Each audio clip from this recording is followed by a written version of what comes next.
Hello, everybody. It's Brian here with another episode of Random Records. Though I can't remember uh, what number we're at.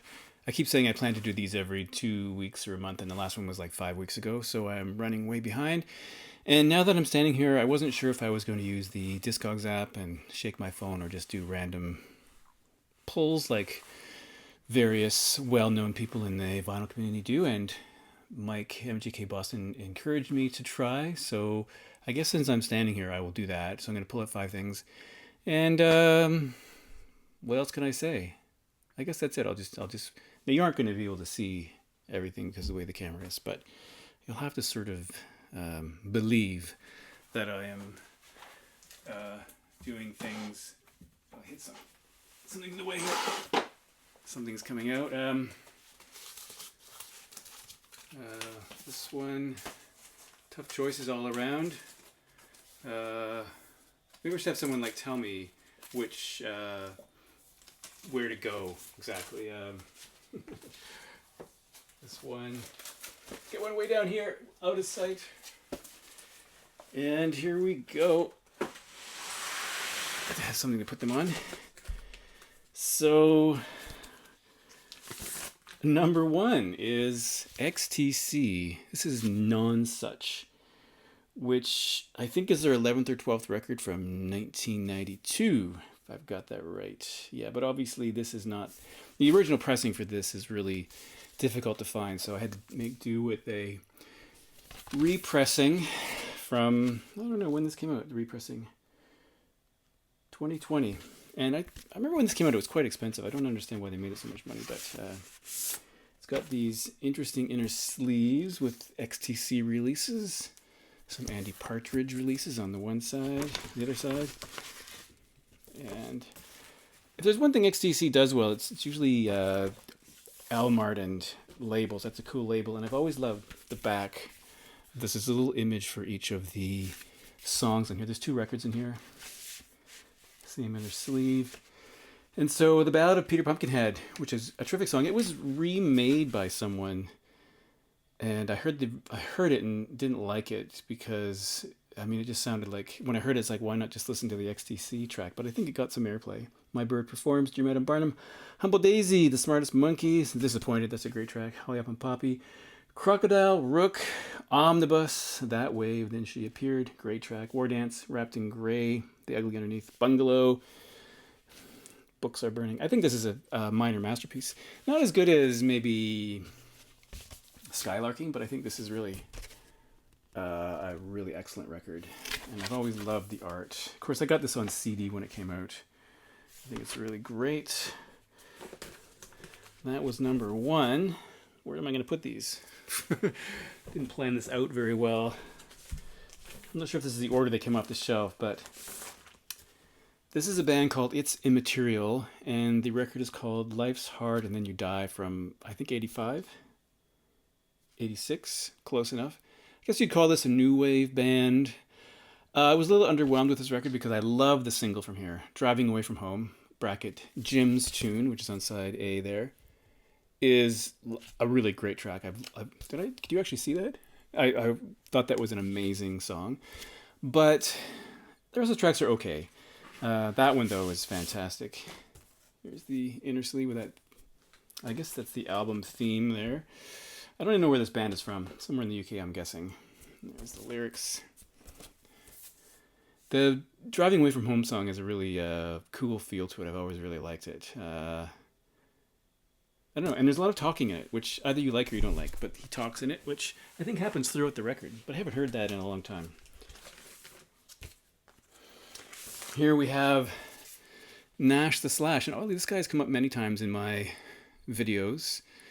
His name is Jeff Pluman. He was formerly a member of a Canadian prog rock band called FM. He passed away a few years ago. He left the band to pursue a solo career. Really interesting guy, multi-instrumentalist, often played the violin. He traditionally wore white surgical bandages as an awareness thing for Three Mile Island. This one has like the Stars and Stripes, the whole theme here, because he took on this sort of American Bandages. There's a hyphen there. Bandages. For 1984. This came out in 1984. I've always thought he was amazing. There's a documentary coming out, hopefully later this year, about him, which I will try to see. He often played the mandolin, electric guitar. I think FM sort of were better with him, but he rejoined them later, and they did a really sort of commercial record with less of the prog rock element.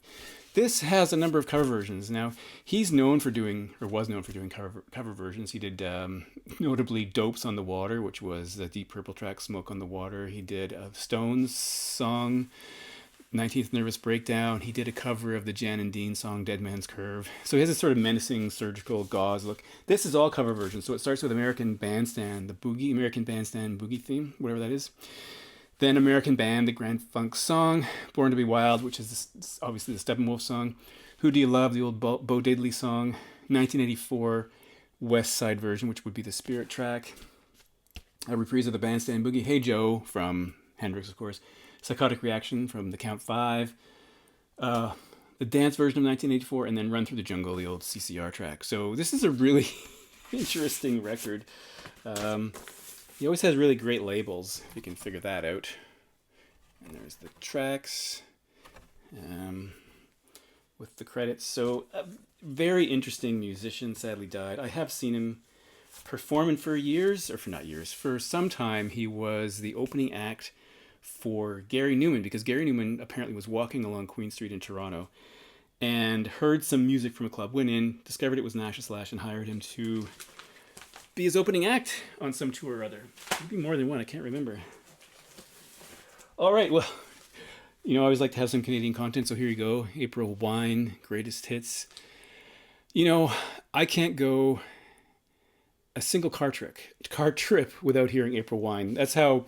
Now there are CanCon rules up your Canadian content, but April Wine, I guess it maybe has to do with wherever my radio happens to be tuned to in the car, but April Wine comes up all the time on the radio. This was a best of, came out in 1979. And one thing that really I find interesting about the vinyl community is that living in Canada, this came up on a video I did recently with Rob from Northern Revolutions and some other people, is that it's really difficult to know how popular certain bands are outside of Canada. And so I'm always surprised to hear that bands are popular. I know, like, Tragically Hip had pockets of notoriety or fame in the States, but they weren't as popular there as they were here. And I found out that a lot of people in the States actually know this band and like this band. I was actually surprised by that. I didn't realize.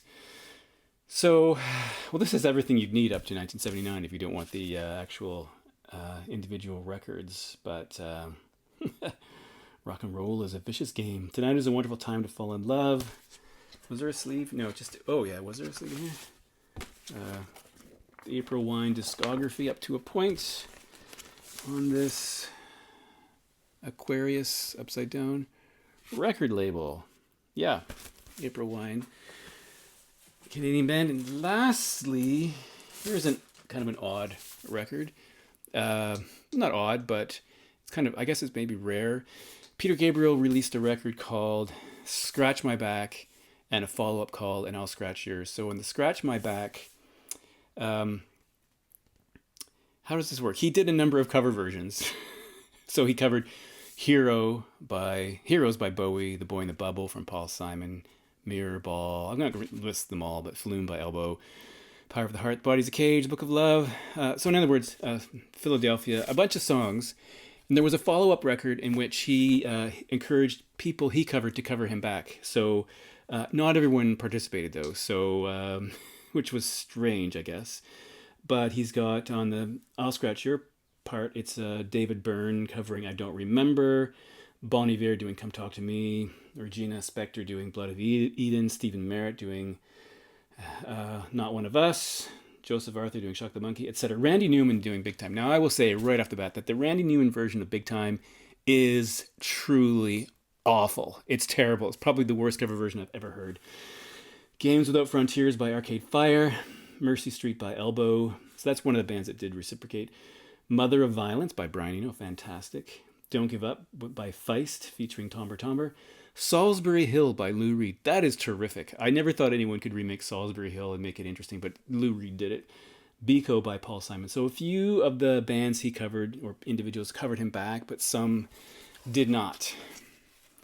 And so they were released individually, and they were put out eventually in this package with 2 records in it. And for some reason, I found this in a sale bin, brand new. But here's the worst part. Speaking of defective records, I don't know if you can see that, but this label is misapplied. The hole is here, and it should be over here. So you have to be careful when it finishes. The stylus would careen across the label, which is frustrating, but this was a sealed copy that I paid like $8 for, so I'm happy to have it, but that is frustrating. The second inner sleeve is this. And this label, I believe, was done correctly. This is, and I'll scratch yours.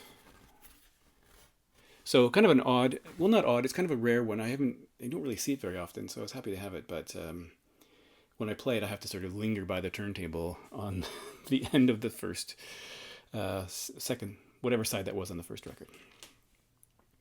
All right.